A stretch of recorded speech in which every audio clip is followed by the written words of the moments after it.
because of a speeding truck. Jonathan lost the contact info the girl gave him. He asked her to write it down again, but Sarah flat out refused. That was a sign. Fate's telling us to back off. She believed they should leave it all to fate. If fate didn't want us to be together, then why did we meet tonight, huh? What if it's all in our hands and we just walk away? No names, no phone numbers, nothing. What do you think's gonna happen? Do you think good old fate is just gonna deliver my information right to your doorstep? Sarah thought that actually made a lot of sense, so she pulled out a $5 bill and told Jonathan to write down his contact info and address on it. Then Sarah walked into a convenience store and used that bill to buy a pack of gum. Well, if that $5 bill makes its way back into my hand, then you'll believe in fate, won't you? Next, she pulled out a book from her bag called Love in the Time of Cholera. She would write her own address and number inside the book, then sell it to a random guy at a used book stand. If Jonathan ever found that book, it would mean they were meant to be. But Jonathan didn't believe in fate. He thought if you like someone, you should fight for it. Sarah was touched and decided to give him a chance. She took Jonathan to 2 elevator doors. If they ended up on the same floor, she'd agree to be his girlfriend. Before leaving, she tossed him one of her gloves. Then the elevator doors slowly closed. Looking at the dozens of buttons, Jonathan was torn.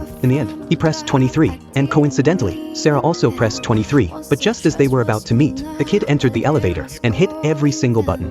Don't do that! Don't press those! Hey, calm down. He's just a kid. So Jonathan had to check each floor one by one. Sarah reached the 23rd floor and didn't see Jonathan, but she didn't leave right away. She was clearly interested in him too, so she decided to wait. But after more than 10 minutes, Jonathan still didn't show up. Maybe fate didn't want them to be together after all. Just as she was leaving, Jonathan finally arrived. After that day, they didn't see each other again for 3 years. Sarah got engaged to someone else through her parents, but her fiancé didn't respect her at all. He ditched her in the rain just to go hang out with his friends. He didn't even bother to get her ring size right. Sarah felt miserable. Looking at the $5 bill on the table, she suddenly remembered the man she met 3 years ago. If not for that truck, maybe they'd be together now. Jonathan felt the same. Every time he passed a bookstand, he'd flip through that book, hoping to find Sarah's message. But the pages were always blank. He and his friends searched every library in the city, hoping to find that one book. But in the end, they came up empty. Then Jonathan pulled out the other glove Sarah had given him and found a receipt hidden inside. It had Sarah's credit card number on it. Jonathan went to the bank to check the latest transaction, then headed straight to a bakery. Sarah happened to be there having dessert, but just as she left, Jonathan arrived. They missed each other again.